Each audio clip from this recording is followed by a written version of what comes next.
Hi, I'm Kevin from Rebuilders. Today's topic is Doug, death, and divorce. So, you're probably wondering who is Doug. So, Doug was my friend. He was a very dear friend that I've known for 22 years, and I loved him. He was an amazing person. He was a human that changed lives everywhere he went. And I don't say that just because he's passed away. He passed away this last Sunday while riding his mountain bike, doing something he loved on a trail near his home. He was all alone. He was 48, and he suffered apparently a massive heart attack and died on the trail. Nobody else there with him. Doug was my boss at one point. He became a very good friend, and he came to my wedding. We did lots of trips with him. I did lots of mountain biking with him. We had parties on his rooftop with concerts and poker parties and just so many different things that I've done with him over the years. And so he was a very, very good friend of mine, but also someone who just lived by example. He lived his life fully. He really did take the time to play, but he also worked very hard. He was very successful in business, and in fact was looking forward to actually retiring maybe sometime this year. So I found out just yesterday about this. His wife called me and told me the news, and of course she was a mess and struggling, of course. They had an amazing relationship. They're one of those few relationships that people that really figured out how to be individuals and yet still take time for each other, cherish each other. You could just tell they had a really, really good, solid relationship. So I want to talk a little bit about just what the grieving process has been for me and what my experience has been. And then I want to talk more about this, of how this relates to death and divorce, because these are so interrelated in a lot of ways, and you'll see why. So when I first heard Leslie telling me that he passed away on Sunday, I remember just saying, I can't believe it. Oh my gosh, oh my gosh, oh my gosh, I can't believe it. It was, to say that it was hard to take in was hard, is underestimated. I kept thinking, oh my gosh, I can't believe how hard this would be for her, how much I cared about him and all the things we did, all the experiences. Like, this is just, it shouldn't happen for age 48. And so what happened for me was, I remember there was immediately felt just this hollowness inside, this gap, this hole that I couldn't even comprehend how fast it opened up like that, to hear those words that he had passed away, and when she described to me what she was doing and how and everything. So I remember then that as soon as I got off the phone with him, I went and found my children, and I just gave them big hugs and told them what had happened. And my older son actually remembers spending time with Doug. We went tubing together with him and his wife. He loved their cats and things like that. So he remembered, and we both just hugged for a while. But I remember just this feeling of, I need to connect with people I love. And then I went and gave my other son a hug and told him what happened. And he didn't know Doug as well. He didn't remember him. But still, there's such a profound need to just, for me, to be in contact with other people. So I took the boys to school and dropped them off. And it was when I came back that's when it really hit me. It just, the flood of tears finally had a chance to release and sink in. And I thought it was really interesting that I couldn't do that when my boys were here. There was something about I wasn't ready to just cry for a while. And I just, in a way, I know this sounds, I don't know, maybe different, but I really love crying because I know that there's something about that it releases the sadness in me in certain ways. Not that it's everything. Crying doesn't seem to be the end-all be-all. I remember going through my divorce and crying a lot. And I remember it felt like I felt better. It was like, as one friend of mine once said, crying is sometimes about leaking your sadness out. Like it's just venting rather than actually dealing with this. So anyway, so I cried for a while and then talked to some people for a while about it and just started to check in. But then I needed to just not think about it for a while. I needed to let my mind process it and percolate and just go through it. And I've been through this before with my divorce. I'm going to talk about this later. But I recognized the power of knowing how I grieve and being able to just let it be. That this is how I need to do it. So I spent the day yesterday doing what I could, thinking about him when I could, and just trying to carry on with the day as I let this all really sink in, the reality of what had changed. So after that, finally last night I wanted to look at some pictures of him and just sit down and reflect on some of the happy memories that we had. And so it's, of course, I'm still really sad about it. Sad to see him go. But, it's good to go through these things and to process that and to understand that. So, one of the things that I started thinking about, I woke up this morning really early thinking about Doug and is still processing it.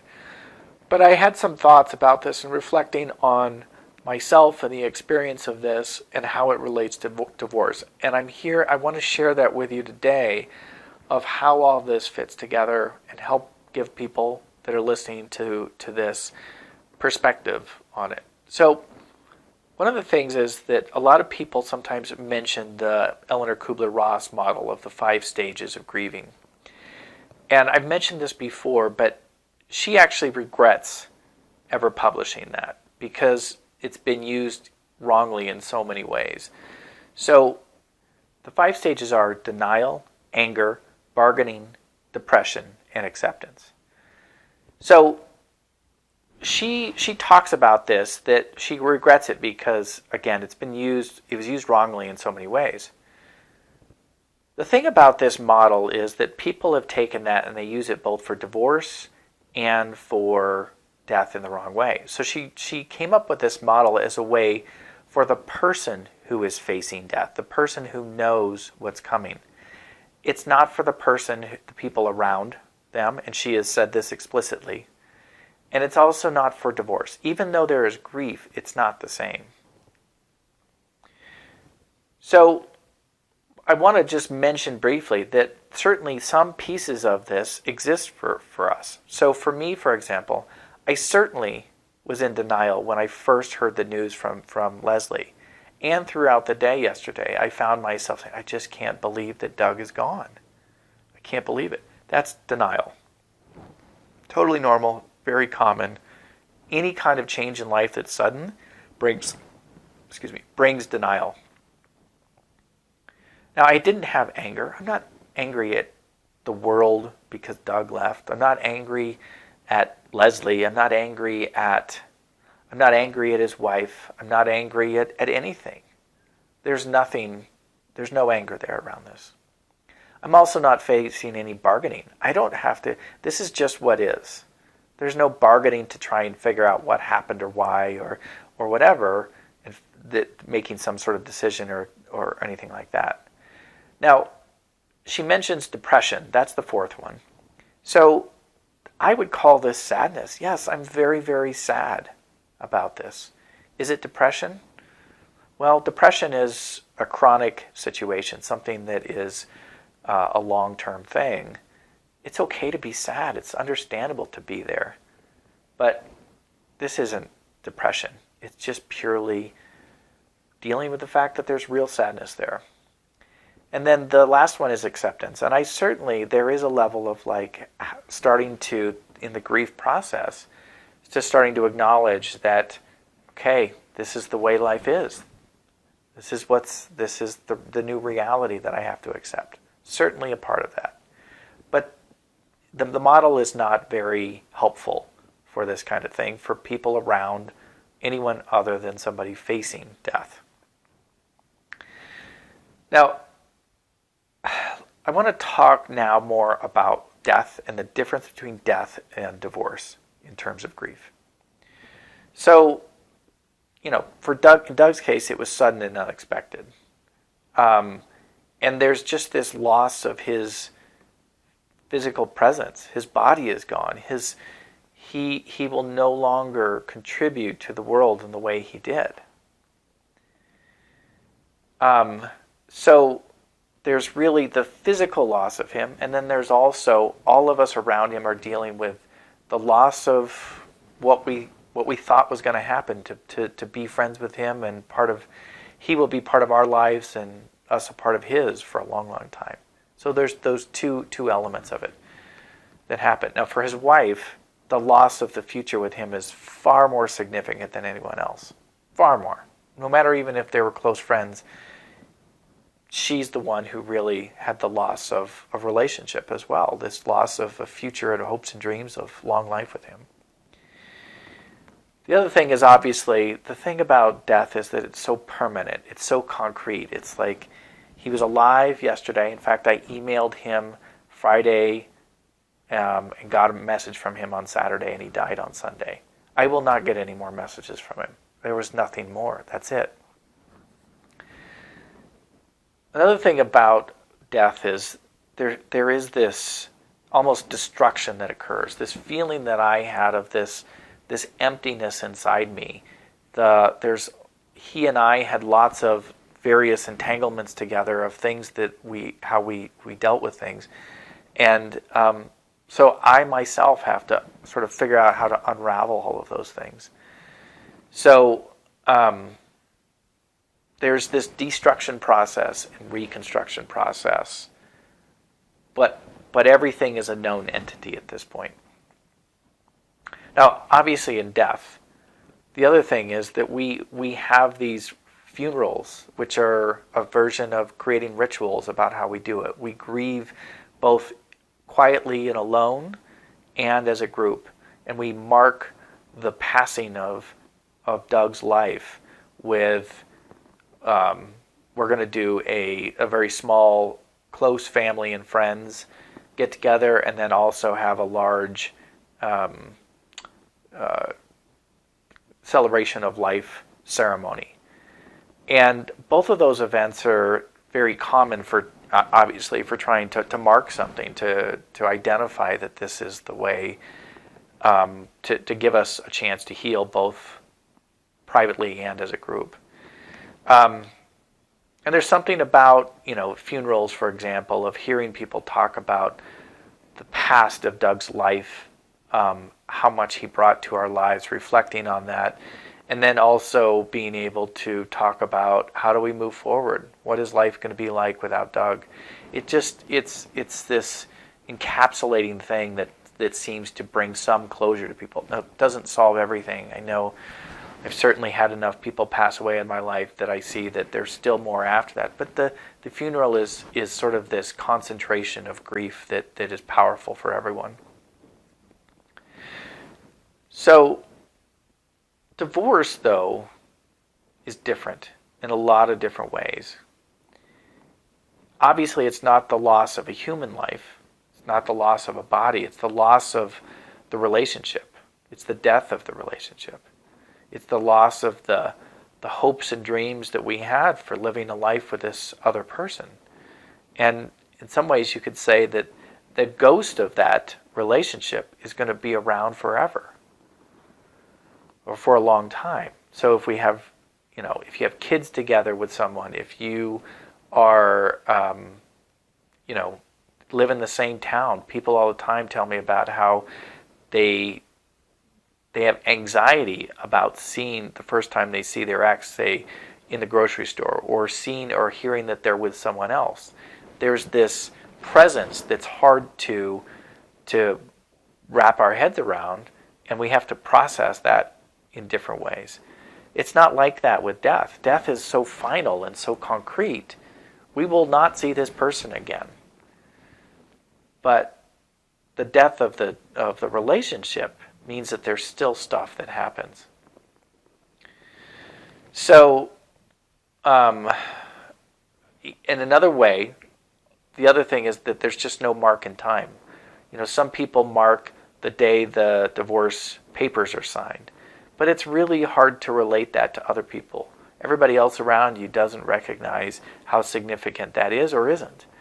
There's sort of this slow decimation of the relationship that happens, and certainly some relationships fall apart very quickly, and other ones take a lot of time to unravel.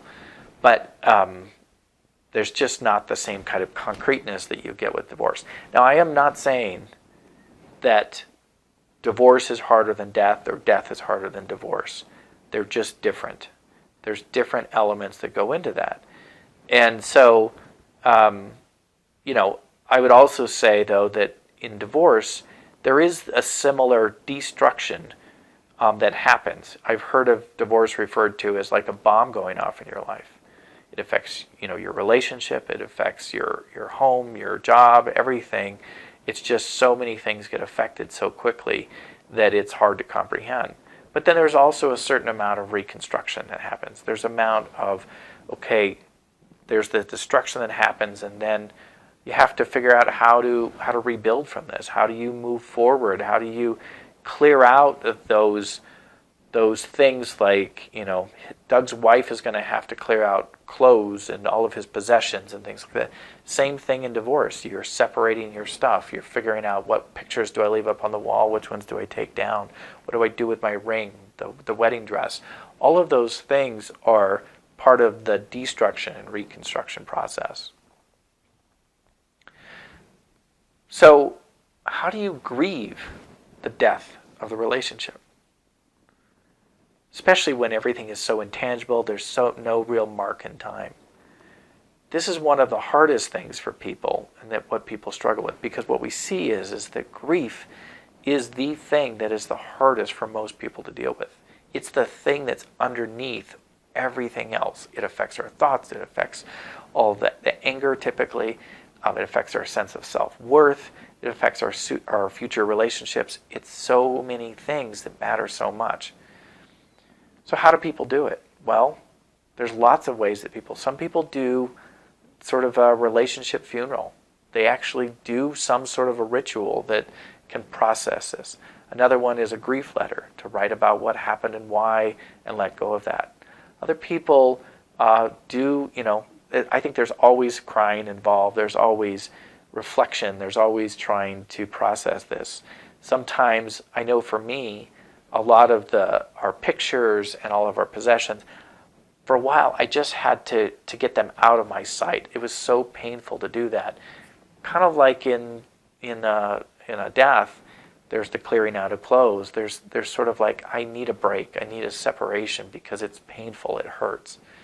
So all of these things are about processing what happened and how you do it. And everybody's got their different style, but I can tell you that for me, just seeing that I've been through the grief of the divorce and how painful that was and how much that happened, I have my own tools, my own way of understanding myself and accepting it.